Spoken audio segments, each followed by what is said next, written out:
a minha mãe, principalmente, ela tem uma frase muito legal. Ela diz assim: não importa o que você seja na vida, mas você tem que prestar. E o que é prestar? É você ter valores. E hoje nós estamos trazendo aqui o secretário de Administração e Gestão, a SEAD, do Governo do Amazonas, Fabrício Rogério Cirino Barbosa. Seja bem-vindo, hein, Fabrício? Bem-vindo aqui ao nosso podcast. Obrigado. Tem aí uma história para ser contada, é interessante, principalmente de evolução profissional. Tenha coragem de enfrentar os problemas e você sempre vai estar aberto às próximas oportunidades.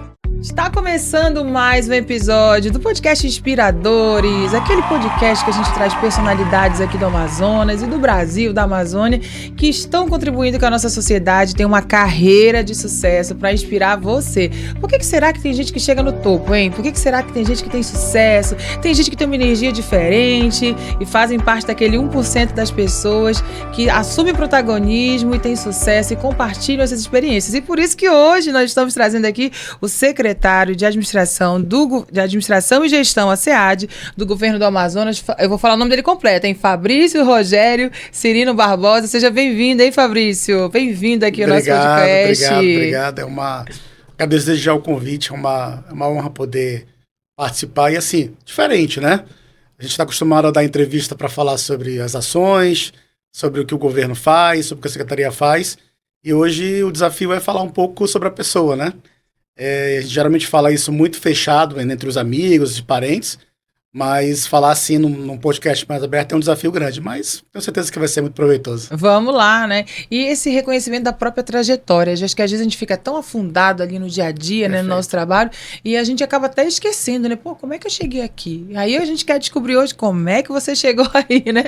Eu tava te perguntando, você nasceu em Manaus, Manauara, o que você lembra aí da sua infância? Sou manauara, amazonense, raiz, né? Eu sou filho de 2 servidores públicos de carreira, né?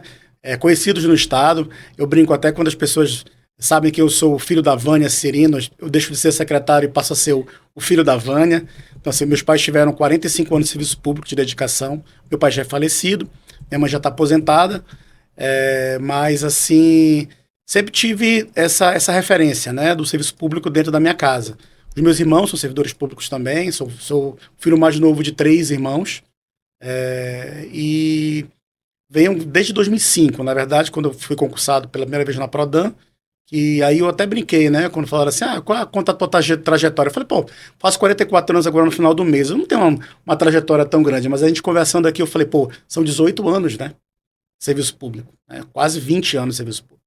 Então, tem aí uma história para ser contada aí, interessante, principalmente de evolução profissional. Sim. É importante. E você estudou aonde? No ensino fundamental e ensino médio? A gente quer saber de tudo. Eu sou aluno do La Salle, né? Sou laçalista. Tenho amigos hoje no governo que são laçalistas dessa época também. Depois eu fiz escola técnica, a antiga ETFA, que hoje é o IFAM, durante 4 anos de informática industrial. Lá no Distrito Industrial, na UNED. Foi muito bacana esses 4 anos da minha vida. Estagiei no Distrito Industrial por conta da necessidade de estágio que tinha. Depois fiz o TAM, fiz Faculdade de Segurança da Informação. E desde 2005 venho trabalhando com tecnologia, né? Desses 18 anos de serviço público aí, grande parte, acho que 14 anos aí, um pouquinho mais, foram dedicados à tecnologia. Você estava falando da sua família, é bem natural, né? Os pais, eles acabam espelhando a gente a tentar seguir uma carreira parecida. A tua família foi exatamente como diz a psicologia, né? Espelhou e todo mundo é servidor público, né? Espelhou como servidor público. Nunca foi imposto, né? Na verdade, assim, lá em casa, graças a Deus, a gente sempre teve nossos pais sempre tinham a filosofia que nós deveríamos ser felizes, né? Do que a gente queria. E aí, só que assim, o exemplo arrasta. Então, assim, você tinha pais, tios, né? Eu tenho tios procurador, né? Outros servidores públicos, professores universitários. Então, assim, é uma família muito grande, sempre servidores públicos. Então, foi muito da referência que nós tivemos para poder seguir na carreira também. O que você lembra, assim, de valor, de propósito que você herdou dos seus pais, da sua infância hoje, que você aplica na sua vida? A minha mãe e meu pai, a minha mãe, principalmente, ela tem uma frase muito legal, que ela diz assim, não importa o que você seja na vida, mas você tem que prestar. Isso é engraçado, que ela sempre fala, eu falo para algumas pessoas também isso. E o que é prestar, né? É você ter valores, né? É você saber lidar com as pessoas, é você ser educado, é você ser honesto, é você ter princípios, eu acho que uma coisa que me trouxe até aqui também é o meu jeito de sempre tratar todo mundo da mesma forma, né? Eu tenho muito isso, as pessoas que me conhecem falam muito isso para mim. Eu tenho uma simplicidade muito grande de tratar isso, eu herdei dos meus pais. Eles sempre foram pessoas assim, né? Sempre trataram as pessoas muito bem. E porque a gente não sabe o dia de amanhã, e não só por isso também, pelos nossos valores serem desse jeito. Então, eu sempre segui isso como regra da minha vida. Uma regra que meu pai me ensinou, que é uma regra bíblica, na verdade, é que eu falo para os meus filhos. Eu tenho 3 filhos, né? Que eu digo para eles o seguinte: não faça com os outros aquilo que você não quer que faça com você. Essa é a regra básica, né? Se você gosta de ser bem tratado, trate bem os outros, né? Então, assim, eu sempre digo isso para eles. E isso tem me trazido até aqui de uma forma muito positiva, né? E eu tenho colocado isso como centro, né, da minha vida pessoal e profissional. Olha que bacana, a gente traz muito isso, né? Tem um post do Instagram que eu vi um dia desse que a vida é muito simples. É acordar cedo, comer bem, fazer atividade física, tratar bem as pessoas e cuidar da mente. Parece simples, mas não é, né? Não A gente é, vai né? Seguir ajustando. Meu pai dizia muito, meu pai falava muito isso também, ele dizia, a vida é simples, a gente complica. A gente que complica, Ele né? falava isso também. Agora, eu encontrei no site lá da SEAD que a missão da secretaria é formular, estabelecer as políticas de gestão de recursos humanos, de documento, bens patrimoniais, gastos públicos no âmbito estadual, visando a melhoria, inovação e modernização administrativa dos serviços prestados. Então, recursos humanos, bens patrimoniais e documento. Toda essa tua experiência aí de quase 20 anos, né? Como é que é lidar com isso? O que dá mais trabalho, hein? Cuidar dos sistemas ou das pessoas? Pessoas. Com toda certeza pessoas, mas nós entendemos que as pessoas elas são o pilar de toda a gestão e toda a administração. E nosso governo, o governo Wilson, pegou uma herança muito complicada, né, de decisões que foram tomadas no passado e estão se desdobrando hoje. Então, assim, hoje nós estamos num estágio da administração pública estadual, onde a grande maioria das pessoas que começaram lá atrás, em 80, 79, estão se aposentando. Então, isso traz uma carga de problemas muito grandes, né? Então, a gente precisa ter um cuidado muito grande com isso, só que a gente não consegue resolver isso da noite para o dia. Não dá para resolver isso em 4 anos. E esse sempre foi meu grande desafio, como eu disse aqui. Sou de tecnologia, de formação, sempre trabalhei com máquinas, com servidores, né? Sempre trabalhei com fone de ouvido, olhando para um computador 8 horas por dia. E aí, depois de 2017 para cá, eu tive o desafio de começar a lidar com pessoas. Então, assim, é um aprendizado diário. E eu não tenho, graças a Deus, não tenho esse problema de aprender, né? Eu sou uma pessoa que eu não tenho problema com críticas, eu não tenho problema com erro, né? Eu lido muito bem com a falha, com o erro, porque eu entendo que isso é uma coisa inerente do ser humano. Então, assim, eu sempre digo que eu vou errar, e a gente precisa consertar. E as pessoas que trabalham comigo, eu trabalho da mesma forma também. Mas o maior desafio que a gente tem hoje é recursos humanos. Nas outras questões do Estado, hoje, principalmente pelo cenário que a gente vive, a questão de ter um governo mais eficiente, né? Na questão dos gastos públicos, entre outras coisas, que é o nosso desafio diário também, é ser mais eficiente. Conseguir unir tudo isso, né? Isso. Agora, nesses 20 anos, você lembra aí, recorda? Vamos lá, vamos falar dessa trajetória aí. Eu tô aqui com um resumo, bem pequenininho, hein? Qual foi o primeiro cargo público? Vamos lá. Eu sou concursado da Prodan, né? Da Processamento de Dados da Amazônia desde 2005, e como programador. E de lá trabalhei na área de tecnologia até 2017, né?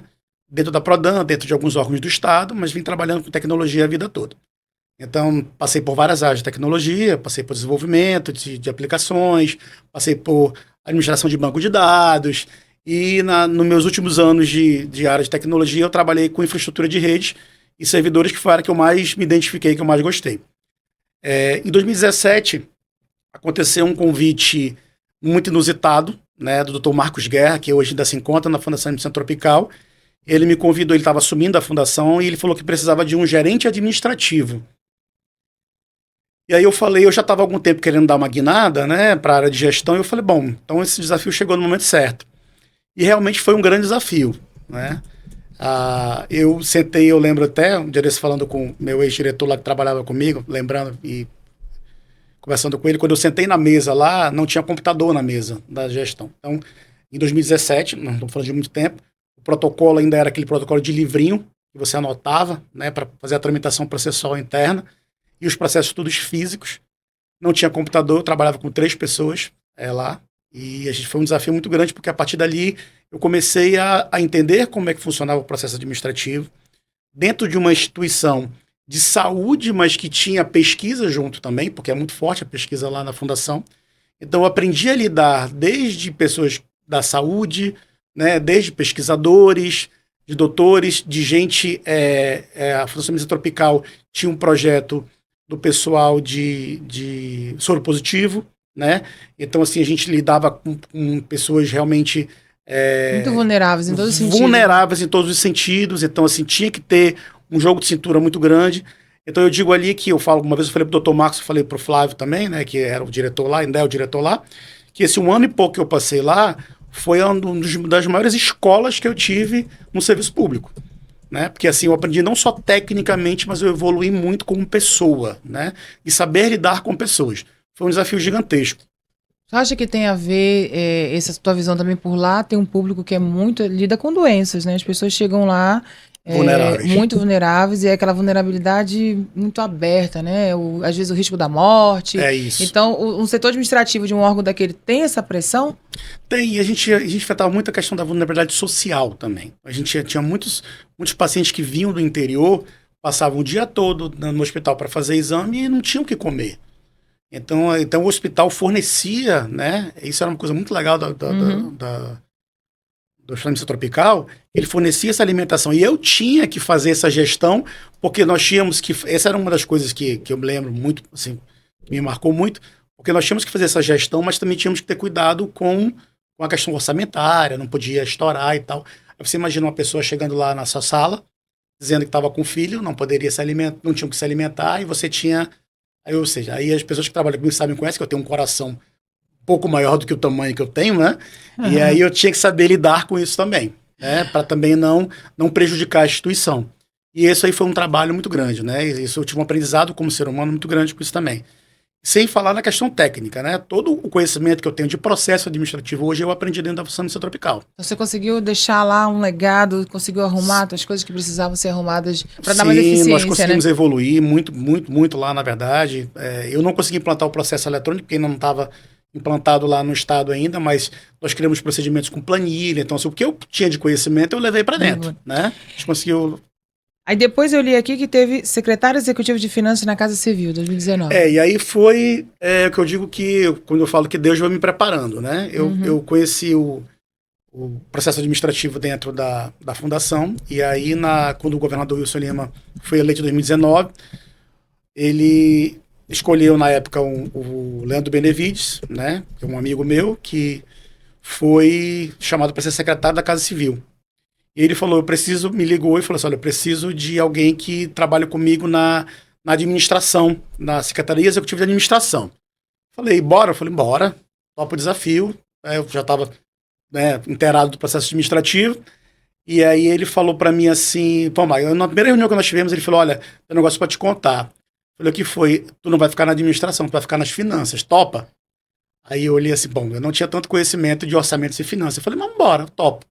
Aí eu lembro que eu entrei no site da Cefaz, baixei toda a apostila que eles têm lá, estudei umas 2, 3 noites lá direto para saber todas as terminologias, né, como é que era, o que era o limite de despesa, o que era tudo para poder assumir isso, porque o secretário executivo de finanças, ele é o ordenador da Casa Civil. Então, assim, a responsabilidade era muito grande. É o que assina? É o que assina. Ai, meu Deus. É o que tem as contas a aprovar. E, por sinal, tive minhas contas aprovadas de 2019 recentemente. Ufa. Agora. Até brinquei, eu falei, vou enquadrar, que são as primeiras contas aprovadas, a gente nunca esquece, né? Verdade. E assim, no dia do julgamento dá o frio na barriga, né? Dá, mas graças a Deus o trabalho foi muito bem feito, né? E aí eu fiquei lá durante 3 meses do Leandro, depois passei mais 6 meses como secretário executivo de Finanças do antigo vice-governador, do ex-vice-governador. E nesse período eu conheci a Carolina Inês Simonetti, que já era secretária de administração do Estado. E aí nós começamos a fazer uma amizade, e um dia ela me fez um convite. Que ela precisava de alguém para ir para a Secretaria de Administração, para tomar conta da pasta de patrimônio e gastos públicos, mas que ela gostaria que eu fosse para lá para poder capitanear e gerenciar a implantação do processo eletrônico no Estado, por conta da minha formação e do meu conhecimento de tecnologia. E a época eu me lembro que eu pedi autorização, né, do chefe da Casa Civil, ele me autorizou e eu fui. Dia 1º de outubro de 2021, eu assumi a Secretaria Executiva da SEAD. De bens e patrimônio e gastos De públicos. bens, patrimônio e gastos públicos. E fiquei lá nessa secretaria, até agosto de 2021. Como é que é gasto público, né? Que o dinheiro público sempre é limitado. É tipo ficar ali, ó, medindo isso aqui. O que nós trabalhamos lá? Nós trabalhamos com diárias e passagens, tudo passa pela SEAD, trabalhamos por todo o abastecimento do Estado. Nós temos hoje, interior e capital, são mais de 5 mil, que a gente chama, entre veículos e lanchas, né? Então, assim, nós abastecemos todo o Estado, um sistema de gerenciamento. Nós cuidamos da parte também de gerenciamento de energia também. E aí estamos evoluindo para algumas outras coisas também. Então, assim, tudo que é transversal de gastos no Estado passa pela SEAD. E é um estado diferente, né? Total. Consumo de combustível por conta do interior, Total, né? Totalmente total. diferente. Tive uma experiência no ano passado, Careiro da Várzea, que é aqui do lado. Me impressionou. A gente foi para a vila e aí precisava ir para uma comunidade. Eu falei, tá, a gente vai como? Vamos de bote, de voadeira, né? Eu falei, tá, quanto tempo? 3 horas. Nossa. Eu falei, 3 horas? Dentro do mesmo município? Dentro do mesmo município. Eu falei, isso é uma coisa assim, que você não... Você explica para as pessoas de fora, as pessoas não entendem. Elas precisam vir aqui, vivenciar isso para entender como funciona, né? Por isso que o estado do Amazonas, ele é um estado que tem muitas peculiaridades. E aí você, que tem sido agora frequentemente uma defesa da Zona Franca, uma defesa do estado, se a gente não trouxer as pessoas para cá e não envolvê-las, elas não conseguem ter consciência do que é realmente essa região aqui, né? Aqui, então, são coisas bem peculiares. Uma região um pouco ainda, que ainda sofre, né? Um apagão em todos os sentidos. Em tudo. Em tudo. E principalmente tecnologia e internet, né? Graças a Deus está chegando, não sei como é que a internet do... como é que é o nome? Esqueci o nome. Do Elon Musk, da Starlink? Da Starlink. Eu não sei como ele vai ajudar os órgãos públicos, que eu vi o governador reclamando dele. Mas é fantástico, viu? Mas eu fiz uma viagem e eu fui de lancha. Bem. Santo Antônio de Sá, teve que ir pra lá. Peguei a lancha expresso. Eu baixei todos os podcasts. Tava com medo de acabar o bate da mulher. Eu falei, amiga, eu tô baixando podcast de 1 hora, que não vai acabar a tua internet. Aí ela falou, não, é ilimitado. Eu passei a noite baixando. E funciona muito bem. Muito bem. É melhor do que a nossa aqui, viu, do escritório. Funciona muito bem. É impressionante a tecnologia que eles desenvolveram. Ela vai ser talvez um dos grandes diferenciais que a gente vai ter nessa mudança aí de conectividade no interior. Eu também acho, né? E a internet, ela é um abridor de caminhos para conhecimento, né? Nossa, imagina, vai mudar completamente a cultura, né? O desenvolvimento interior. Total, precisa. E eles precisam, né? A gente fala muito em modernização do Estado, digitalização de serviços, mas a gente tem um problema grave ainda, que é a conectividade no interior. Tem, né? E para tudo, né? Imagina comerciante, a economia muda, tudo. O atendimento dos órgãos públicos é uma coisa bem precária. Muda, a gente está falando de uma nova matriz econômica, né? Então a gente fala, por exemplo, de turismo. Turismo passa por infraestrutura, né? E a infraestrutura, obviamente, tem internet no meio. Sim. Quando a gente fala isso, por quê? Porque você monta uma pousada lindíssima em determinado local, mas quando o turista está lá, ele não consegue pagar no cartão porque não tem acesso à internet na máquina. Tem que ser tudo em dinheiro, ou seja, ele vai uma vez e não volta. Porque quem vem de fora está acostumado a pagar hoje em dia com o celular, né? A pessoa, você encosta o celular, é missão de tudo, né? Eu, por exemplo, gosto, né? Então tudo meu é no celular. Então, assim, isso tudo passa por isso. Então é uma coisa que o governador tem tido uma preocupação grande, e a gente tem trabalhado aí junto com os outros órgãos também para ver se a gente consegue deixar um legado disso aí também no estado. Eu acho fantástico. Eu assessoro alguns prefeitos do interior e eu falo para eles, se fosse eu montar uma praça digital. Quanto mais pessoas têm internet na sua cidade, eles vão saber, inclusive, as suas coisas, né? E a gente leva serviço, né? Serviço público. Serviço fantástico, né? Pra eles. E aí eu tô lendo aqui que em 2021 você assumiu você assumiu internamente antes, né? Como secretário. Aí nós tivemos uma mudança no governo, uma reforma administrativa, e eu assumi internamente dia 3 de agosto. E dia 23 de agosto eu fui efetivado, né? Depois de 20 dias. Estou aí já completando agora em agosto, 23, 2 anos como secretário de administração aí, com muitos cabelos brancos. Você pega a minha foto de 2019 para cá, os cabelos ficaram bem mais... A ciência já comprovou, tem a ver com o estresse. Tem a ver com o estresse. Nós pegamos uma pandemia no meio aí também, que foi um negócio bem complexo, né? Nós implantamos o processo eletrônico digital no meio da pandemia, e foi um sucesso. Hoje, 95% dos processos rodam eletronicamente no estado. O que ainda é físico são processos que estão em fase de digitalização, mas já tá bem avançado já também. Então isso foi um ganho muito grande, uma economia muito grande para o estado. A pandemia deu um salto para a nossa região aqui de uns 10 anos, você acha? Deu, muito mais. Ela acelerou muito mais, né? O processo, a gente foi obrigado a fazer. E aí nós tínhamos aqui, você já conhece mais, né, também, nós estamos sempre defasado em relação ao resto do país.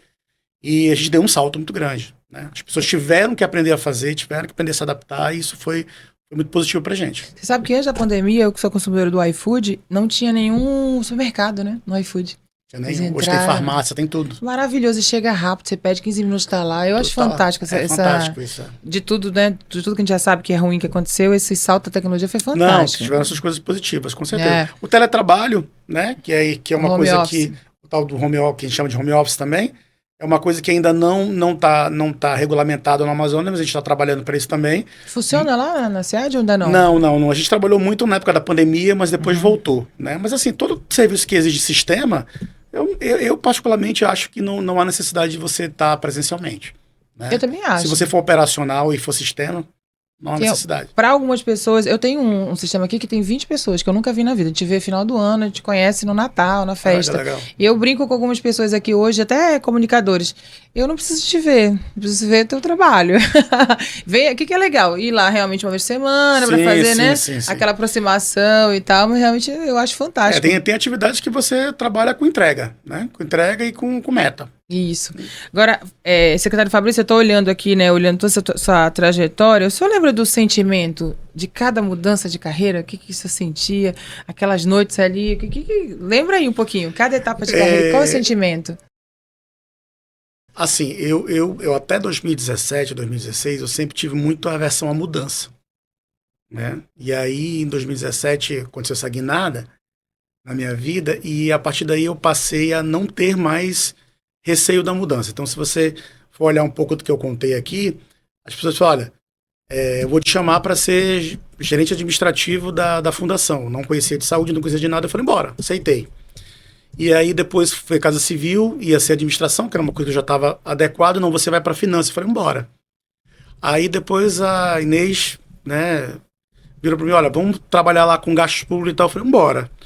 Então, acho que isso foi um grande diferencial na minha vida, né? Eu passei a enfrentar e aceitar os desafios. E, assim, aquela velha frase, né? Aceita, depois a gente vê como é que a gente vai fazer. E tem dado certo. E o sentimento, acho que o primeiro lá atrás foi um sentimento de muito, muito receio, né? Eu tinha 2 filhos já, e aí eu tinha um receio muito grande de como é que as coisas iriam andar. Mas a partir do momento que eu comecei a pensar dessa forma, as portas foram se abrindo, né? Passou a acreditar mais, inclusive, no teu potencial. É isso. Talvez as pessoas falavam para mim e eu dizia, não, tá bem aqui, tá bom aqui, né? E aí isso tem acontecido muito. Então, assim, esse sentimento de mudança, hoje, obviamente, o frio na barriga existe, né? Com qualquer mudança, qualquer coisa que tem, mas eu encaro de uma forma diferente hoje. Então as pessoas brincam comigo assim, tu farias isso? Antes eu dizia, não, de forma alguma. Hoje eu digo, não sei. Eu já mudei muito a minha percepção disso. E é como quando você ocupa um cargo político, né, que a secretário de Estado é um cargo político, as oportunidades e as coisas começam a aparecer. E aí as pessoas perguntam para mim, tu farias isso, tu entrarias nisso? Eu digo, não sei. Depende. Né? Então, assim, hoje o sentimento mudou em mim. Eu sinto nisso, né? Mas eu me sinto... eu sou muito grato a Deus, né? Eu acho que nada na minha vida aconteceu por acaso, foi um planejamento. Quando eu olho para trás hoje e vejo o que veio acontecendo na minha vida, os lugares que eu fui assumindo e os preparos que eu fui tendo, eu fui preparado para chegar onde eu estou, né? Como foi a notícia? Você está sendo convidado. Eu falei pro Fabiano, Fabiano, como foi? O governador te liga, ele já me contou, tá? Tem que passar por uma avaliação e tal. Eu falei, como te liga? E tu fala, vou pensar, ele caiu na risada. Como foi a notícia? Você lembra do dia? Eu lembro, a Inês me chamou, né? E ela falou, olha, a gente tá te indicando para você assumir o lugar. E eu realmente fiquei bem surpreso, né? Porque, assim, a gente sabe como funciona a política, né? Geralmente, isso é um diferencial do governador Wilson, né? Como você estava conversando um pouco mais aqui antes, né? Ele aposta nas pessoas técnicas. E aí, se você for olhar o perfil, né, de alguns secretários, você vê que são pessoas que não tinham histórico político, né? Não vinham de nenhum lugar, mas eram pessoas técnicas que foram escolhidas e foram ficando. E ele faz questão de dizer isso pra gente, né? Com os problemas que a gente tem hoje em dia, ele falou, vocês não estão aqui à toa, foram escolhidos a dedo. E eu fiquei assim com receio. Eu falei, eu vou assumir uma secretaria, né? Não tenho nem apoio eu sempre tive, técnico, né? Mas não tive nenhum apoio político, né? nem do próprio governo, nem de nem. Mas vamos lá. E eu fiquei meio com receio. E ela falou assim: tu aceita? Eu falei: claro, obviamente que não vou aceitar numa oportunidade dessa. E aí eu me lembro que o governador não chegou a conversar comigo. Ele só, o pessoal do governo disse: olha, vem para cá, para sede, porque o governador vai te anunciar interinamente. Aí eu me lembro que eu liguei para minha esposa. Falei: olha, vão me convidar para ser assim, então bora, porque obviamente, né? Era ela com 2 filhos em casa, a gente tem que ter, nós somos um time, tem que ser todo mundo junto. Porque ela sabe que a partir do momento que eu assumisse um cargo desse, a minha ausência passa a ser maior. E ela tem o papel dela e eu só consigo fazer o que eu faço hoje por conta do papel primordial dela. E aí ela falou: não, vamos junto. E aí eu me lembro que eu fui para lá, meio nervoso pra sede. Escolheu aquela roupa legal. Botei um blazer, fui para lá. E aí ele estava anunciando outras pessoas, o general Mansur entrou junto comigo na mesma época, o Jordano também, né, que é o procurador-geral. E aí ele pediu para cada um falar algumas coisas. E aí eu disse que eu lembro direitinho que o meu objetivo era, não sabia quanto tempo ia durar, mas que o meu objetivo era trazer o protagonismo da Secretaria de Administração de volta, né, que foi perdido ao longo dos anos. Que é uma secretaria dos eixos principais do governo. Sim. E aí, graças a Deus, eu acho que a gente tem feito um bom trabalho, né? Tem tido uma repercussão boa para o trabalho técnico quanto a isso. E essa foi a sensação que eu tive. Aí depois de sair de lá, foi trabalho. Vai trabalhar. Trabalho. Chamei todo mundo, entrei na secretaria. Eu lembro que eu fiquei mais nervoso quando eu voltei para a secretaria do que eu estava lá. Chamei todo mundo e falei: olha, não sei quanto tempo vai durar, mas a gente vai fazer história e vamos embora. Tem dia que você trabalha o quê? 14 horas por dia? 15 horas? Tem dia que sai de lá 9 horas da noite, né? 9, 10 horas da noite. Geralmente chego 8h30, 9 horas na secretaria. Tem dia que a gente não almoça, fica direto lá, passa direto. Tem dia que é reunião, né? Muita reunião, o pessoal gosta de reunir. E desgasta muita energia, né? Tem reunião que dava pra resolver com e-mail, né? A gente brinca com isso, mas tem.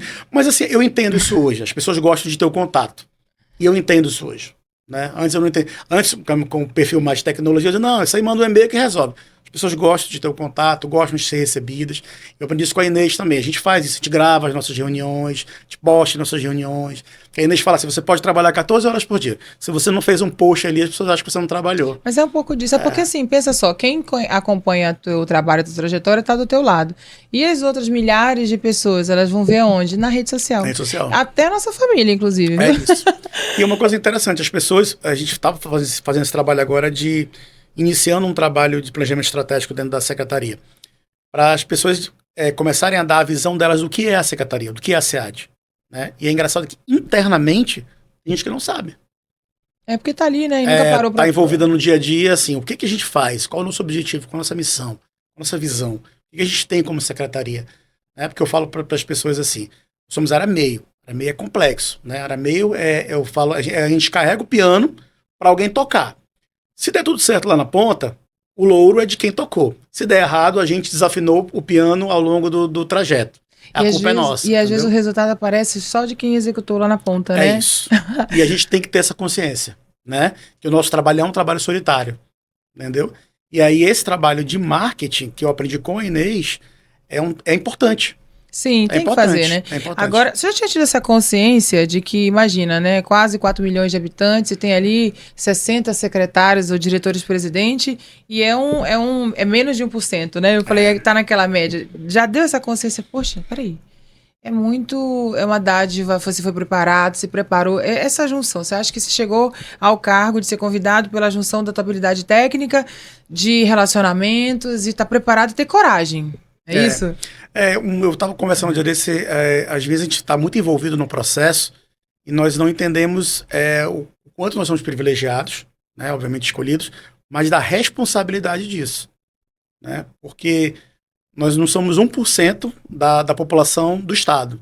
Estamos à frente ali do comando do Estado, e cada um na sua área, obviamente, mas isso aí eu acho que a gente tem que ter, nós temos que ter essa consciência diária, até para nós não nos perdermos, né, ao longo do tempo. Eu falo muito isso. E as pessoas que trabalham comigo e quem convive comigo sabe, eu sou desprovido de vaidade. E isso me faz muito bem, porque eu tenho consciência de que este cargo é passageiro. Né? Isso eu não me visto do cargo. Eu tenho muita consciência disso para justamente não me perder em algum momento. Porque é difícil, né? É difícil porque você tá, a todo momento, a vaidade está nas paredes. O ego também, né? O ego, a vaidade está nas paredes. Então você tem que ter muito cuidado. Como você falou, nós somos 0 ponto alguma coisa por cento. Então nós somos muito visados, muito focados. Em alguns momentos a gente tem que ter muita preocupação para que isso não suba a nossa cabeça e nós não percamos aí o prumo do que a gente precisa realmente executar e fazer. E ter consciência. E meus pais me ensinaram isso. Que ocuparam cargos também, não de primeiro escalão, mas de segundo escalão durante muito tempo. Amanhã, quando você sai, passou. Só fica as suas ações. Só fica. E os relacionamentos? Os relacionamentos. É isso que fica. Passou. Então, assim, vai dizer, depois que passar, vai dizer muito do que você foi ao longo desse tempo. Então, eu sempre, é uma coisa que eu me policio muito nisso aí também. Mas, graças a Deus, os meus valores dos meus pais e da minha família são bem incrustados nisso aí. Eu não tenho tido problema com isso, não. Eu tenho uma frase como empreendedora que eu falo para todo mundo. Olha, quando os projetos passam, a gente não lembra nem como gastou o dinheiro. A gente só lembra do projeto, do que a gente entregou, dos relacionamentos que a gente criou. E é isso mesmo, né? Agora, eu queria que eu falasse, Fabrício, quais são os desafios, assim? No mapeia, dá para fazer uns 5 só? Desafios à frente da SEAD para os próximos anos. O que é desafiador, que tem que ser feito e já está, de repente, em andamento? Eu tenho lutado há algum tempo já para trazer a modernização do Estado com uma competência da SEAD. Né? Criar dentro da SEAD uma área de governo digital, de modernização, que é uma área ainda que dentro do Estado do Amazonas ela está pulverizada, né? E aí, como eu acho que já deve estar aí no negócio, eu além de todas as atribuições, eu ainda me meti para ser presidente do CONSAD, né? Eu vi aqui, depois que é o Conselho Nacional de Secretários de Administração. Então, nós temos uma convivência muito grande com o resto do país. E os exemplos estão aí para a gente trazer para cá, aprimorar, regionalizar, obviamente. E aí, um dos grandes desafios que eu acho que eu posso até colocar nesses 5 aí, é realmente trazer esse protagonismo, trazer essa gestão da modernização do governo digital para a Secretaria de Administração.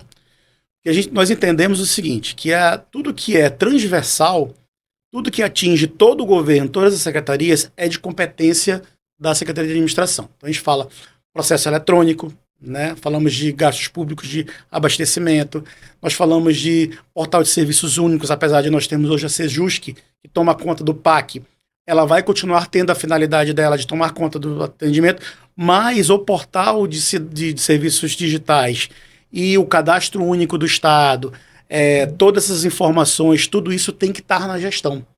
Então isso que é a visão que eu tenho sobre isso e a visão que eu tento passar. Obviamente o governador, a gente conversa sobre isso, o chefe da Casa Civil, Flávio Toni também, a gente conversa muito sobre isso para trazer isso para... E eu estou, graças a Deus, construindo isso. Né? Eu acho que um grande legado que nós vamos deixar para a Secretaria de Administração, eu falo para o meu pessoal, é que ela não será a mesma. Ela será uma outra secretaria quando nós sairmos, se Deus assim permitir, que ela será uma secretaria mais moderna, ela será uma secretaria mais enxuta, né, e mais especialista. Então eu quero tirar essa visão, porque durante muitos anos, a Secretaria de Administração, o que ela foi? Folha de pagamento do Estado.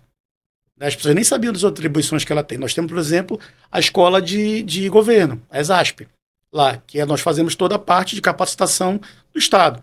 Nós queremos aprimorar isso também, porque esse é um eixo principal, é transversal. Então, assim, a gente tem essa ideia, né, do que nós queremos, essa visão para a Secretaria de Administração. E eu falo para todo mundo, a gente pode sair amanhã, ou sair no final do ano, mas com certeza nós não deixaremos a mesma secretaria que nós pegamos em 2021. A Inês já iniciou esse trabalho, né, deixou pavimentado muita coisa, e aí o que nós estamos fazendo agora é dando continuidade. Então, assim, o grande desafio mesmo é tornar a Secretaria de Administração uma secretaria moderna e que ela seja o pilar da modernização e do governo digital do Estado. Os outros, né? E quando se fala da SEAD, a gente começou falando sobre isso, de pessoas, né? O que é o desafio da SEAD em relação aos servidores públicos? Quantos servidores públicos tem no... Hoje nós temos 88 mil servidores públicos, na verdade, 88 mil postos, né? Porque eu tenho médicos, professores que acabam tendo 2. Dá 77 mil pessoas. Qual que é o desafio de administrar, atender as expectativas? São seres humanos, como todo esse universo de pessoas. Eu tenho feito muito treinamento e palestra em servidor público. E as pessoas perguntam, por que você inventou essa doidice? Porque se você olhar no Google, não tem, viu? Ninguém dedicado a isso. Eu falei, porque eu tenho experiência em gestão pública e eu sei que assim como no empreendedorismo, nos negócios, se a gente não melhorar a mentalidade do servidor público, a gente não melhora a entrega, né? A entrega, a qualidade do serviço cidadão. É igual, eu até acho. E passa lá, por eles. quando eu estava estudando negócio, eu ficava toda hora, peraí, como é que eu vou aplicar? E aí eu acabei fazendo isso. E é muito legal, você coloca num treinamento de serviço público e você vê que eles são seres humanos igual qualquer outra pessoa. Então, cheio de problemas, né? Cada um com a sua particularidade. Isso. Qual que é esse desafio de cuidar dessa turma toda aí, desses... O que acontece assim, nós temos que conciliar o cuidado com o ser humano, que é primordial, a gente sabe disso, com a questão do aumento frequente dos gastos públicos, tá? Então, quer queira ou quer não, hoje, o gasto com o pessoal equivale a quase 50% do faturamento líquido do Estado. Estamos em 42%, se eu não me engano. Posso estar enganado se baixou um pouco mais no último relatório. Então, assim, é um custo muito alto. O que a gente precisa fazer isso? A gente precisa conciliar esse investimento, né, em pessoal com as entregas, com ser mais eficiente. E aí, nós estamos conversando há pouco tempo aqui, falando desses novos desafios que nós temos no mundo. Inteligência artificial, novas tecnologias. Eu acho que o desafio daqui para frente é não só do Estado, mas como nação, nós conversamos muito isso dentro do Conselho, é que criou-se um conceito de servidor público 4.0. Conta aí, o que é esse servidor público 4.0? É um conceito de um servidor público mais efetivo, né? Que ele seja mais especializado, que ele seja mais bem remunerado, obviamente por conta da sua especialização, mas que ele seja simplesmente também mais, eu vou usar uma frase mais coloquial aqui, que ele seja mais coringa, né? Ele tem que ser especializado, mas em determinadas áreas ele tem que ser coringa para que ele possa desenvolver outras atividades. O que acontece hoje num serviço público é você fazer um concurso público dentro de uma carreira e a pessoa entrar e passar 30 anos fazendo a mesma coisa. Eu só carimbo, só faço isso. E fazendo 30 anos a mesma coisa. Hoje, o cenário que nós vivemos profissional não permite isso. Inclusive pela motivação pessoal, concorda? Ótimo, é isso. Enche o saco, né? Isso, a carreira. Então, isso que acontece hoje. As carreiras são curtas, você entra no serviço público, você em 10 anos alcança o máximo da sua carreira e você passa mais 20 ali sentado, só exigindo do governo aumento, database. Então, assim, precisa ser revisto isso de alguma forma, né? Então, a gente precisa reestruturar as carreiras de uma forma que nós possamos ser mais efetivos nas entregas e nós possamos dar qualidade do serviço público. Qual é a grande reclamação que tem hoje no Brasil? As pessoas pagarem muito imposto e não terem o retorno disso. Então, passa por essa questão de uma reestruturação do serviço público também. Mentalidade, né? Da mentalidade. Então, só que isso passa desde a reestruturação das carreiras até a reestruturação dos concursos públicos também. As pessoas hoje olham o concurso público como uma forma de amarrar seu burrinho na sombra. Precisa mudar essa mentalidade. Da estabilidade, tá tudo bem. Da estabilidade, tudo bem. A estabilidade é uma coisa que é muito discutida. A gente entende a importância da estabilidade, né? Até porque o servidor público possa exercer com mais segurança a sua atividade. Mas existem aqueles maus servidores públicos que usam da estabilidade também para se perpetuar. Então, assim, isso já dá uma discussão nacional, né? Através da nova reforma administrativa. A Secretaria de Administração de todo o país, mais o DF, estão discutindo isso, junto com o governo federal. Então já existe aí uma iniciativa, existia no governo passado a PEC 32, mas ela estava bem rígida, e aí nós quebramos agora algumas discussões e assim nós teremos uma melhora ao longo disso. Mas assim, nós temos plena consciência de que não há, como primeiro você criminalizar o servidor público, né? Porque assim como em toda área, existem bons e existem maus. Então assim, o que nós precisamos é reestruturar para que a gente possa entregar melhor, né? E mudar algumas mentalidades em alguns momentos. E é isso que a gente precisa ter essa consciência. Obviamente, carreiras públicas, polícia e tal, você não vai mexer. Mas eu sou daquela filosofia. Não dá hoje para você mais fazer concurso público para ensino fundamental e ensino médio. Você colocar uma pessoa de uma carreira de ensino médio para passar 30 anos e ela chegar no final da carreira dela com um salário baixo do que ela poderia fazer, porque ela chega no limite. Sim. Né? Então, tem determinadas áreas do governo, e isso é um consenso nacional, de que fundamental e médio Você precisa criar uma forma de terceirizar esse tipo de serviço. Não cabe mais para a performance, né? Que a gente chama a palavra, né? Então, assim, você traz um custo muito alto para a máquina, né? Isso fica muito pesado, e você deixa de investir realmente onde precisa ser investido. E com esse cargo de presidente lá do colegiado, quando você chega lá, o que você vê em relação ao Amazonas, né? A questão da governabilidade e tudo mais. O Amazonas tem desafios, ele é diferente mesmo? Você se sente ali até tipo, meu Deus, eu estou num estado completamente diferente dos outros colegas ali? Primeiro que, quando nós chegamos num conselho desse, aquela síndrome de vira-lata que o amazonense, né, geralmente tem, que acha que tudo que é de fora é melhor, tem algumas questões que nós somos tão avançados ou até melhor em algumas coisas de gestão do que outros estados. Obviamente estamos atrás em outras, mas então a gente se equaliza muito. Então existe esse desequilíbrio entre os estados. E a ideia do conselho é justamente a gente equilibrar, né, isso aí. E eu faço questão recentemente agora eu fiz um congresso aqui, né? Eu fiz um fórum e um congresso express aqui. Foi uma surpresa que nós, por ser um estado longe, eu achei que não viriam muitas pessoas. Tiveram 322 participantes e desses 322, 270, quase 280 foram todos de fora. Então, eles vieram em massa para cá. E aí nós fizemos, obviamente, né, botamos boi, botamos tudo para ver fora as discussões. Ele, né? Peguei os secretários e o pessoal do Ministério de Gestão e Inovação lá do Governo Federal, coloquei dentro de um barco, levei para passear no sábado. Nós fomos aqui próximo, mostrei para eles, né, regiões e tal. E aí foi muito engraçado, porque eles atravessaram o rio e viram lá uma parte de uma cidade de palafitas e tal, do outro lado do rio. E aí eles olharam como é que a gente traz transformação digital para um lugar desse. Aí eu falei, se você olhar, tem 3G aqui, as pessoas pegam 3G aqui nesse lugar. Mas aqui é perto, você está vendo Manaus ali do outro lado do rio.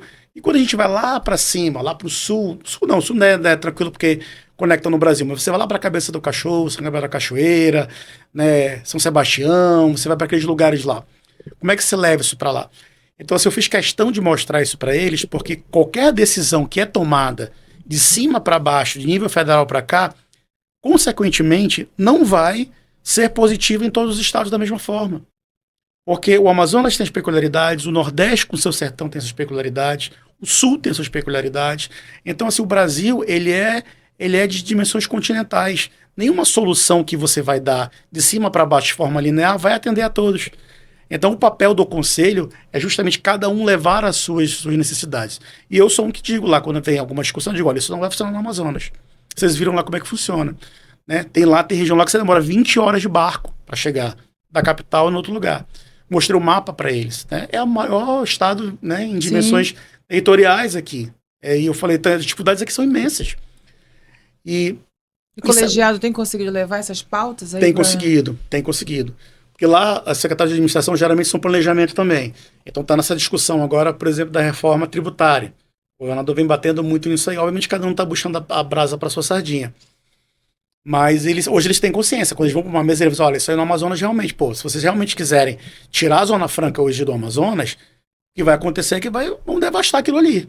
Porque a população vai sair da cidade, vai voltar para o interior, ou não vai mais fazer. Nós estamos falando de 500 mil, né, empregos diretos. E essas pessoas vão para onde? E aí não afeta só a indústria, afeta o comércio também. E aí é todo um desdobramento que acontece. Então, assim, o Amazonas precisa de outras matrizes? Precisa, a gente tem consciência disso. Mas isso não se faz da noite para o dia. Eu acho que talvez nós sejamos o primeiro governo que realmente está preocupado em criar outras matrizes. Investir criou essa Secretaria de Mineração, né, que isso precisa também. O problema é que isso também, né? Qualquer coisa que você vai quebrar um galho, você vai cavar qualquer coisa que tem um problema maior. Né? A briga é grande lá com os garimpeiros. A questão ambiental é sempre problemática. Mas dá para ser sustentável. O governador sempre fala muito isso. O que a gente tem que preservar, tem, mas aqui, né, eu falo até como a Amazônia Legal, são 20 milhões de pessoas que querem desenvolvimento, querem saúde, precisam também serem amparadas. Sim. Não dá para você tratar essas pessoas como se elas fizessem parte da fauna. Não tem como você fazer isso, né? Tem o prefeito Josiônio, na época, eu assessorava ele quando deu aquela confusão lá dos garimpeiros, né? Aí ele falou assim, o que eu falo? Eu falei, como é que é na nossa cidade? Ele falou, ele deu um percentual lá da economia que movimenta o ouro, né? Eu falei, e aí? Você vai apoiar a sua economia? Apoie. E aí ele gravou um vídeo falando sobre isso. Olha, nós não podemos marginalizar quem está realmente fazendo, que é um trabalho, né? De sustentar suas famílias. E aí, obviamente, que a legislação e as adequações têm que ser respeitadas, né? Mas regulamentem, né? Regulamento como tem que ser, mas olhem para as pessoas também. É que nunca regulamento, assim, pararam para regulamentar. Aí, isso, quem depende disso, uma cidade que, na época eu não lembro, mas ele falou que era a economia movimenta muito aquela região, Apuí. Eu lembro que o pessoal fez protesto, não foi? Quando estavam destruindo as balsas e tal. É uma confusão, foi confusão nacional, né? Agora, secretário Fabrício, eu li aqui, que o senhor vai fazer aniversário, é isso? Dia 30 agora? 30 de agosto, faço 44 anos. Tá no qual o signo? Qual é, Rosa? O signo? Virginiano. Virginiano, cheio de planilha. Tô falando porque eu gosto de signo. Meticuloso pra caramba. Né? Manda o que não gosta das pessoas por numa planilha de Excel, nomeado. Com cor. Com cor, né?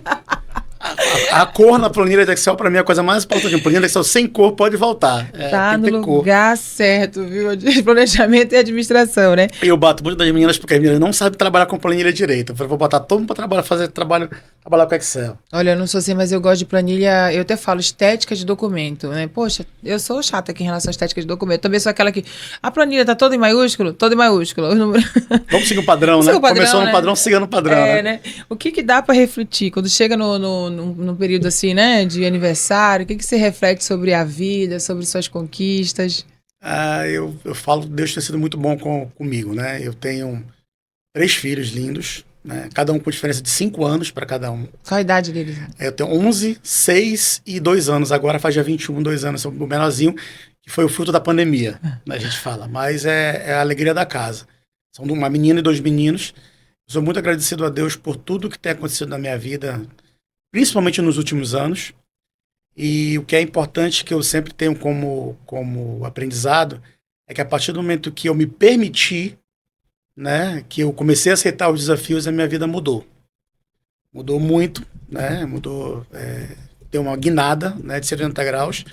E hoje, graças a Deus, eu tenho um time... Eu tenho uma família, uma esposa maravilhosa, que na verdade que eu só consigo fazer o que eu faço hoje, como eu disse, porque nós somos um time e ela está em casa fazendo as coisas, né? Ela escolheu, ela é psicóloga, mas ela escolheu tá fazendo isso. Então, assim, ela me dá um suporte muito grande. E eu tenho uma equipe, assim, extraordinária dentro da SEAD, que é uma equipe que me ajuda muito, me suporta muito. E eu sou grato a Deus também por ter essas pessoas do meu lado. Esses 44 anos de vida, assim como eu te falei, boa parte deles eu passei desenvolvendo a mesma atividade. Mas sempre gostei muito de estudar, sempre gostei muito de novidades, né, de inovação. E aí, quando eu aceitei esse desafio, que vem mudando a minha vida ao longo do tempo, eu vim tentando sempre me agarrar nos valores que eu tive dos meus pais, né, obviamente para não me perder. Como nós conversamos um pouco antes, assim, é um meio complexo, né, complicado. Brinco com as meninas, você engole muito sapo, né, você engole muito sapo, você tem que ter muita paciência, muita resiliência. Então isso tem me construído como um ser humano muito mais forte ao longo do tempo. E é engraçado, né? Quando eu era mais novo, quando eu olhava uma pessoa de 44 anos, eu achava uma pessoa velha. Também achava. Né? A gente se achava, né? Cheguei aos 40. E a gente se acha tão novo hoje, né? Com tanto projeto, com tanta coisa para fazer. Se Deus assim permitir, eu tenho muitos projetos. E como minha cabeça hoje é mais aberta para muita coisa, eu tô aberto para novos projetos, assim, também. O pessoal pergunta, o que tu vai fazer quando sair? Eu falei, não sei. Eu vou dedicar a minha vida aqui, ao que eu estou fazendo, fazer as melhores entregas, fazer os melhores relacionamentos, né? Construir o que tiver uma coisa muito bem construída e que eu tenho certeza que Deus está aguardando o que é melhor para mim para frente aí. E o que tiver que ser, a gente vai abraçar com muita força aí, com muita dedicação aos novos projetos. E eu achei muito legal o que você falou sobre, eu estou sendo CEO, né? Que você falou sobre essa questão de não ter medo. Eu acho que o medo é sempre o que atrapalha o nosso crescimento, e essa coragem, isso é muito legal. Então eu queria aproveitar esse momento inspirador, olha aqui essa câmera aqui, ô Bisael, Para já deixar uma mensagem, acho que para os jovens ali, né, que estão nesse período ali de tentar entender o que vai ser aquele medo do futuro. Então, acho que podia deixar uma mensagem muito legal para eles sobre coragem. Tem que se preparar e ter coragem, né? A sorte, como diz aquele pessoal, ela é aproveitada pelos que estão preparados, né? Geralmente acontece isso. Quem não conhece a retaguarda, a história de cada um, acha que nós nascemos, criamos ali do dia para o outro. Então, assim, hoje eu vejo pelos meus filhos, a sociedade hoje está muito ansiosa, né, do que vai ser amanhã, eles têm acesso a muita informação, tudo é muito rápido, então isso acaba aumentando essa questão do medo de você enfrentar as coisas. Mas o que eu tenho que deixar para vocês aqui é dizer o seguinte, que a partir do momento... O medo é importante, porque ele te limita para você também não cometer falhas, né? Mas ele não pode ser paralisante. E a partir do momento que você toma as decisões e você vai com medo mesmo, a sua vida se abre. As oportunidades se abrem e você vai errar, vai. Você vai cometer falhas, vai. Mas você vai aprender. O importante é você aprender. E aí, se você está aberto para as oportunidades, se você está aberto para crescer como ser humano, a sua vida vai ser muito positiva. Então, tenha fé em Deus, tenha coragem de enfrentar os problemas e, principalmente, o que está acontecendo com você hoje, seja bom ou seja ruim, vai passar. Isso é o mais importante. Você entender que as coisas sempre na vida vão passar. E você sempre vai estar aberto para as próximas oportunidades. Olha que legal esse recorte de milhões. Você separa aí, Maria Rita. É interessante isso. A gente recebeu aqui no estúdio umas 4.000 pessoas desde o ano passado. A gente faz um marketing muito pesado. Vem fazer seu marketing, aqui a gente te ajuda. E o principal trabalho que a gente faz aqui é encorajar as pessoas a acreditar no que elas já têm, na sua trajetória. Então eu fico impressionada, a nossa cultura, você falou da cultura do vira-lata, né? Nós temos isso, porque eu percebo pessoas com 20 anos de formados, empresários, que não conseguem falar de si, não conseguem reconhecer isso. Aí adivinha, como elas têm essa dificuldade, elas não conseguem ir para a rede social fazer um vídeo para vender o seu próprio produto. Então é um pouco disso mesmo, tentar lembrar dessa trajetória. Imagine que uma conversa dessa, né, de lembrança que vai até deixando a gente, nossa, não, você começa a puxar muita coisa, dando um gatilho, né? Muito gatilho. Aí eu queria te perguntar assim, de como é que é a tua mente, assim, você acorda, meu Deus, eu tenho que planejar aqui, eu tenho que fazer isso aqui, tem novas ideias, como é que é a cabeça de um secretário de administração? Eu sou muito ansioso, né? Como grande maioria da população, mas eu sou um cara muito ansioso e eu tento controlar muito a minha cabeça por conta disso. Mas eu geralmente, quando eu acordo todo dia, eu geralmente na noite anterior eu já planejo o meu dia. E assim, eu tenho uma dificuldade, né? Que eu até brinco com as meninas assim, se eu for fazer a minha agenda, e na minha cabeça eu acho que eu consigo atender as pessoas de hora em hora. Obviamente que eu não consigo. Então, se eu fizer a minha agenda, eu agendo as pessoas de hora em hora. Então, se eu preciso desse auxílio, eu tenho consciência disso. Né? O que eu preciso fazer, o que eu preciso resolver. E eu sou um cara muito sistemático. Né? Eu preciso as coisas estarem muito ali, listadinhas. Pode ser que eu não faça tudo daquilo ali, mas aquilo tem que estar listado. Então, se eu vou com uma pauta para o governador, se eu vou com uma pauta para a Casa Civil, aquilo está muito listado, porque eu preciso fazer. Então, eu sou muito sistemático. E eu programo meu dia, né, para como tem que ser. O que acontece hoje na administração é que a gente apaga muito incêndio. Aí rouba a agenda toda.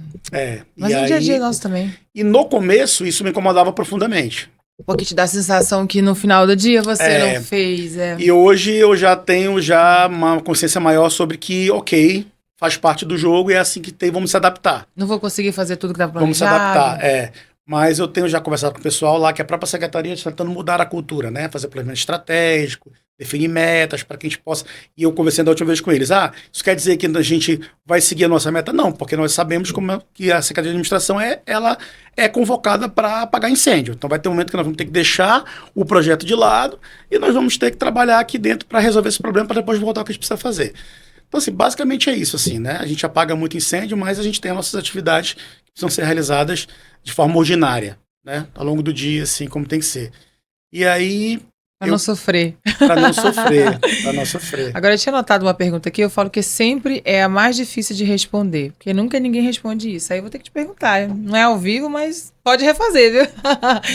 Para quem está te vendo hoje, vai te ver diferente, inclusive para os seus amigos, familiares, quem é o Fabrício Barbosa? Que definição você daria de si próprio?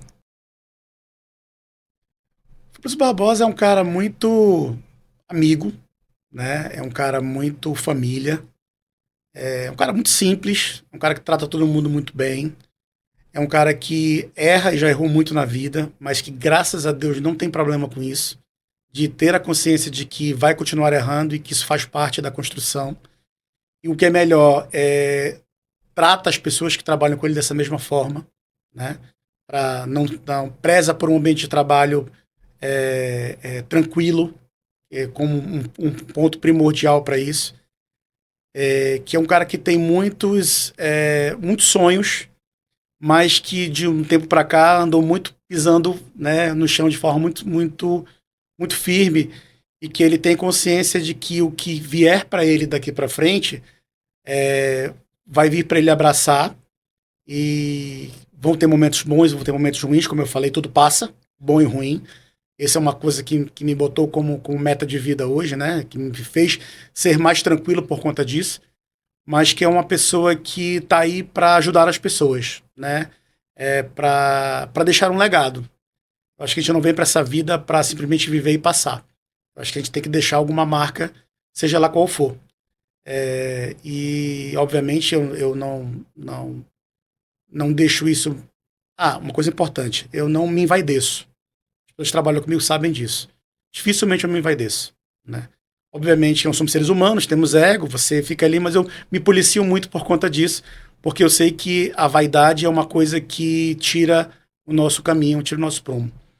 Basicamente isso. Eu sou um cara muito bacana, muito família, e tenho consciência disso. Eu sou um cara muito boa praça, como diz. Né? Sou um cara virginiano, o cara sempre tá com um sorrisão aberto, sou um cara muito transparente, e as meninas falam, olha, você não vai gravar vídeo hoje porque a sua cara não tá boa.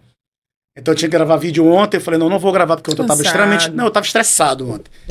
Por uma situação, e eu falei, não vou, então eu sou muito transparente com isso também. Isso é legal. De respeitar os limites, né? Isso é bom porque eu acho que eu sou uma pessoa fácil de lidar, né, por conta disso. Agora, eu tava pensando aqui que, diferente dos outros secretários, que se eu perguntar, secretário, o senhor cuida de quantos servidores? Ele vai dizer, 5 mil, 10 mil, o senhor praticamente... cuida de todo mundo, né? Então deixa uma mensagem aí para essa quase 80 mil, 70 mil pessoas ali, né, que trabalham na gestão pública, de o que o senhor está fazendo, trabalhando, para inclusive melhorar a ambiência e a vida deles ali como servidores. Eu sempre digo, já falei isso em algumas reuniões, que o que é mais difícil hoje no cargo de secretário de administração é a gente controlar as expectativas, né? Então, assim, nós entendemos, são pessoas que estão há 20, 30, 40 anos no serviço público. Muitas delas vêm machucadas durante muito tempo, né? O serviço público foi negligenciado durante muito tempo. Que o governo e o governador Wilson Lima sempre fala isso pra gente, que nós temos que mudar a vida das pessoas. Só que são muitos problemas, e eles sabem que são muitos problemas, né? Que a gente que vem trabalhando para tentar resolver. E de que vocês tenham certeza de uma coisa: nós podemos errar na forma, tá? Mas na intenção nunca. Então, assim, nós sempre iremos trabalhar para melhorar a vida dos servidores públicos dentro dos nossos limites, das nossas possibilidades e do tempo que nós temos para fazer. Como eu falei, nós vamos errar, mas a intenção sempre vai ser a melhor. E que eles podem contar conosco, que a gente sempre vai trabalhar para ter um serviço público, obviamente, mais digno, né? Ter estruturas mais dignas, né? Ter salários mais dignos, mas que principalmente a gente consiga converter tudo isso em melhores serviços ao cidadão amazonense, que é o que todo mundo espera. Olha que legal, hein? Vamos ver isso na internet. Olha, gente, ele já deu tanta mensagem bonita, Misael, que eu nem preciso mais daquela mensagem final, viu? Porque ele já falou tanta coisa bonita, já deu mensagem, já falou de propósito. Eu acho que é uma oportunidade, secretário Fabrício, das pessoas te conhecerem mais. Eu acho que vocês acabam mostrando só um pedacinho ali, é só de trabalho. E a gente precisa entender, né? Eu estava pesquisando aquele livro qual era o livro do Napoleão Hills? Que é o nosso líder maior de desenvolvimento pessoal, que é apesar do nome, gente, é porque ele é de desenvolvimento para empreendedores. Pense em Enriqueça. Ele foi pesquisar o que as pessoas de sucesso tinham de especial. Então, assim, o nosso trabalho aqui, né, o podcast, é para tentar o que essas pessoas têm de habilidades que vão poder contribuir, inspirar outras pessoas, porque quando a gente tem inspirações de pessoas, a gente consegue traçar um plano de vida. E essa juventude precisa, viu, ser inspirada, né, em pessoas que estão em cargos estratégicos, fazendo a diferença. Então, eu queria te agradecer muito pela essa coragem coragem, viu? De vir falar sobre si, que não é comum, mas que vai inspirar muita gente. Não, eu que agradeço a oportunidade. Na verdade, tem sido, como eu falei, uma construção, né? Eu sou um cara de tecnologia, não vou dizer que eu sempre serei um cara de tecnologia, muito fechado, né, relacionado às máquinas ali. E como eu te falei, vir aqui foi um novo desafio. Né? Quando falaram assim, tá, mas vamos fazer o que lá? Você vai falar sobre você. Eu falei, pô, complicado, hein? Nunca fiz isso. Mas é um desafio e é bom. Na verdade, foi muito bom. Eu agradeço a oportunidade. Eu acho que o trabalho que você está fazendo aqui é excelente. Né? Mostrar um outro lado dessas pessoas. Até para que as pessoas possam perceber que desse lado tem gente humana também. Tem seres humanos Seres ali. humanos, tem pais de família, tem filhos, né? Tem pessoas que têm problemas, tem pessoas que não vão estar bem todos os dias. E que isso é importante a gente entender isso também. Né? Porque as pessoas botam muito ali, acham que o secretário, o governador, são pessoas que não têm problema. Pelo contrário, né? Tem muitos problemas profissionais. E tem os pessoais juntos, juntos, tem os pessoais também que você obviamente não consegue separar isso no dia a dia. Mas obrigado pela oportunidade, tá? Obrigado mesmo, parabéns pelo trabalho. Ai, que legal. Então, olha, você vai acompanhar esse episódio completo ali no nosso YouTube, também no site, no Inspiração 360, tudo você vai acompanhar, os detalhes, os melhores momentos ali, para você se inspirar. Esse que é o nosso propósito. Então, até o próximo. Dá tchau ali, ó. Até o próximo Inspiradores. Um beijo grande.